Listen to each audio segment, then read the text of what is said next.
چمن بارڈر پاکستان اور افغانستان کے درمیان ایک اہم سرحدی مقام ہے۔ یہ سرحدی علاقہ چمن شہر سے قریب اور افغانستان کے صوبے قندھار سے متصل ہے۔ چمن بارڈر کو پاک افغان دستی گیٹ بھی کہا جاتا ہے۔ چمن بارڈر پاکستان اور افغانستان کے درمیان تجارتی مقاصد کے لیے ایک کلیدی گزرگاہ ہے۔ یہاں سے روزانہ بڑی تعداد میں مال بردار ٹرک اور گاڑیاں گزرتی ہیں، جو دونوں ممالک کے درمیان اشیاء کی نقل و حرکت کا ذریعہ بنتی ہیں۔ لوگوں کی آمد و رفت اس سرحدی پوائنٹ سے پاکستان اور افغانستان کے شہری باقاعدہ ویزا کے ساتھ یا شناختی کارڈ پر بھی آمد و رفت کر سکتے ہیں۔ چمن بارڈر کے ذریعے افغانستان سے پاکستان کو مال برآمد اور درآمد کیا جاتا ہے، جس میں پھل، سبزیاں، خشک میوہ جات اور دیگر اشیاء شامل ہیں۔ سیکیورٹی کے خدشات: اس سرحدی علاقے میں اکثر اوقات سیکیورٹی کے مسائل ہوتے ہیں، جن میں دہشت گردی اور اسمگلنگ کے واقعات شامل ہیں۔ پاکستان اور افغانستان کے تعلقات میں تناؤ کے باعث چمن بندرگاہ بند بھی کیا جاتا ہے،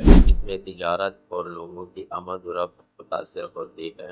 اگرچہ تورخم بارڈر بھی پاک افغان سرحد کا ایک اہم مقام ہے، لیکن چمن بارڈر بلوچستان کے قریب ہونے کی وجہ سے مختلف نوعیت کی تجارتی اور جغرافیائی اہمیت رکھتا ہے۔ یہاں ہر روز ہزاروں افراد اور ٹرکوں کی آمد و رفت ہوتی ہے۔ مختلف اوقات میں حکومت پاکستان نے چمن بارڈر کو عوامی مفاد کے پیش نظر کھولا اور بند کیا ہے۔ پاکستان اور افغانستان کی حکومتیں اس سرحد کو مزید منظم اور محفوظ بنانے کے لیے مختلف منصوبے بنا رہی ہیں، تاکہ تجارتی ہجوم بڑھایا جا سکے اور سیکیورٹی کو بہتر کیا جا سکے۔ یہ سرحد دونوں ممالک کے درمیان تعلقات اور معیشت میں ایک اہم کردار ادا کرتی ہے، لیکن اسے برقرار رکھنے کے لیے مسلسل توجہ اور انتظامات کی ضرورت ہوتی ہے۔